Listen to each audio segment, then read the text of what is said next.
বিশ্বসেরা allrounder Shakib Al Hasan প্রায় ২ বছর ধরে জাতীয় দলের বাইরে। ভারতের বিপক্ষে সিরিজের পর আর লাল সবুজ জার্সিতে মাঠে নামেননি তিনি। মামলা, রাজনৈতিক প্রেক্ষাপট, দেশে ফেরা নিয়ে অনিশ্চয়তা সব মিলিয়ে এক দীর্ঘ বিরতি। কিন্তু এবার নতুন করে জোরালো হচ্ছে সাকিবের প্রত্যাবর্তনের আলোচনা।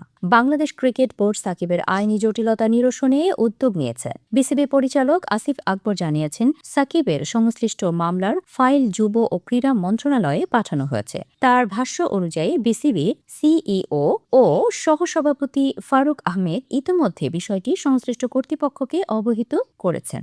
আসিফ আকবরের ভাষায়, ফাইল জমা দেওয়ার মাধ্যমে বিসিবির প্রাথমিক দায়িত্ব শেষ, এখন সিদ্ধান্ত সরকারের। তিনি আরও জানান, ৫ই আগস্টের পর দায়ের হওয়া মামলাগুলো পুনর্বিবেচনার বিষয়ে সরকারের ইতিবাচক অবস্থান রয়েছে। এই প্রেক্ষাপটে সাকিবের বিষয়েও দ্রুত সিদ্ধান্ত আসতে পারে বলে আশাবাদ প্রকাশ করেছেন তিনি। সবচেয়ে বড় প্রশ্ন, সাকিব কি আসন্ন পাকিস্তান সিরিজে দলে ফিরবেন? আসিফ আকবর জানিয়েছেন, সাকিবকে সেই সিরিজেই দল পাওয়ার প্রত্যাশা রয়েছে। যদি আইনি জট দ্রুত কাটে, তাহলে জাতীয় দলে দেখা যেতে পারে বাংলাদেশের সবচেয়ে সফল ক্রিকেটারকে। যে কারণে সাকিব গুরুত্বপূর্ণ।